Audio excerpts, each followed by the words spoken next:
Hey guys, welcome. Jay here, smarthelping.com. We're going to get right into it. I've got an updated version of the preferred return waterfall. This is one of the most popular downloads on the site. It's for joint venture distributions, and I've gotten two clients in the last month that wanted this structure added, so I decided, well, time to add it to the whole master template itself. This is actually going to be an upgraded version because I've done a couple other feature changes to make it a little bit better as well. So you'll see that on the site under cash flow waterfalls tab. Um, but let's get into the update. So what it is there's now a second tier of profit share, and this is for situations where maybe you have a LP and a GP, or partner one, partner two, or the contribution rate's somewhere like 90-10, and then you have a preferred return. Let's say here it's 10%. So there's a preferred return hurdle that has to be paid no matter what. And you can actually configure if you want to compound that hurdle for unpaid returns. And also if you want to start clean each year or accrue that. So if you hit, you know, if you hit yes here and start clean, you're not going to accrue. But if you hit no, it will accrue. And then if you hit yes here, it's actually going to compound onto the equity basis. If you hit no, it will not, and just it'll accrue, but it's not compounding. So unpaid returns will get paid first before you ever get out of this first preferred return hurdle. Um, let's put this back to yes. So that's the first hurdle, the 10% return or whatever you put in here for the LP. Then after that, cash is split 80-20, and it's split 80-20 until the equity is repaid. Now, note there's an option here to reduce equity balance with profit share. If you hit yes here, then this is fine. And you can get to tier 2 possibly, which is a better split for the sponsor. But if you hit no here, then it just negates the whole tier 2, and all you have is essentially the preferred return and then profit share after that, and that's the only thing that exists in the deal. If you hit yes here though, and you are reducing equity, well, if you're reducing equity, that means you potentially can get to tier 2.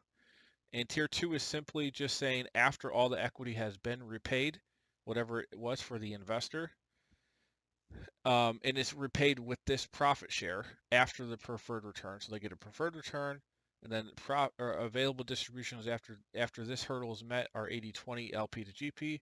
Once these cash flows to the LP based on this split have repaid their full equity balance, now there's a second hurdle, which is 60-40 or whatever. It usually is a better hurdle. And I've seen a lot of GPs doing this. I think it's, well, not I think, what it does is usually an investor's going to, if they're putting up almost all the cash or nearly all of it, let's say a 95.5 um, of the equity required to get this done, they're going to get more of the cash flow. Even if you put it pari passu, that's fine. So that the GP can get a little bit if there's anything after the preferred return. Um, but then the incentive is, okay, the LP, once they're made whole again, they've gotten their preferred return plus all their money back. Then the deal is saying, okay, well now we'll split it a little bit more favorably to the GP, whatever that might be. So you can see how the cash flows adjust here. Here's the investor or LP cash flow, and here's the GP cash flow, or sponsor or operator, however you want to call it, down here. And this works wonderfully. It was really hard to build in. It took me about an hour and a half to build it in, and that's after obviously spending years building this template up to what it is now, and it was still really hard to implement correctly. So it worked no matter what the situation was configured up here. And you've got some checks here. You can see tier 1, 95.5, which is this one. Tier 2, 60-40, this one. So these cash flows always should match this here, this split, because that's what's driving it. And then you've also got to check down here to make sure the total cash flow is not exceeding what actually was available to distribute here. There's also a discounted cash flow analysis at the bottom you could do for the LP and GP based on the discount rate. Now note, let's say these are monthly or quarterly distributions. That's completely fine. All you have to do, you can click on this last column over here and just start dragging these over as much as you want. That's fine. It all works completely fine. All the logic, you could widen out the columns, but it just keeps working into perpetuity. All you really have to do, besides drag over the columns, is adjust the preferred return to match the period. So if it's monthly, you would divide the annual preferred return rate by 12. If it's quarterly, you would divide it by 4. And then also on the discounted cash flow, you would adjust the discount rate based on um, if these periods are monthly or quarterly or what have you. Uh, and then you would also want to make sure that the cash flows you're putting in here match the period. So if it's monthly, don't put annual cash flows into each period. So these don't technically have to be yearly periods. They could be whatever period you want, as long as you make sure the cash flow matches the period and the preferred return rate here matches the period. Everything works exactly as it should. All right, well, that's all I got for you. Like the video, subscribe. Also check out smarthelping.com for more.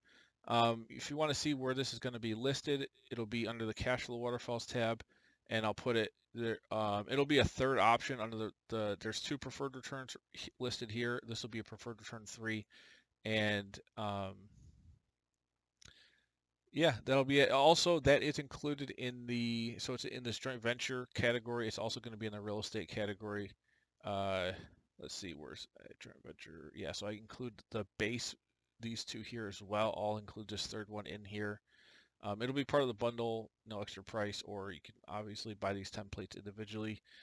And remember, you can buy everything I've ever built on the whole site. The super smart bundles, over 150 unique models. If you want to do that, it's $9.99, and that's everything I've ever built. And there's a lot of stuff here, a lot of really helpful, intelligent logic that's difficult to understand, but done correctly. And I mean, if you're in finance, this is invaluable. Alrighty, guys, take it easy. See you on the next one.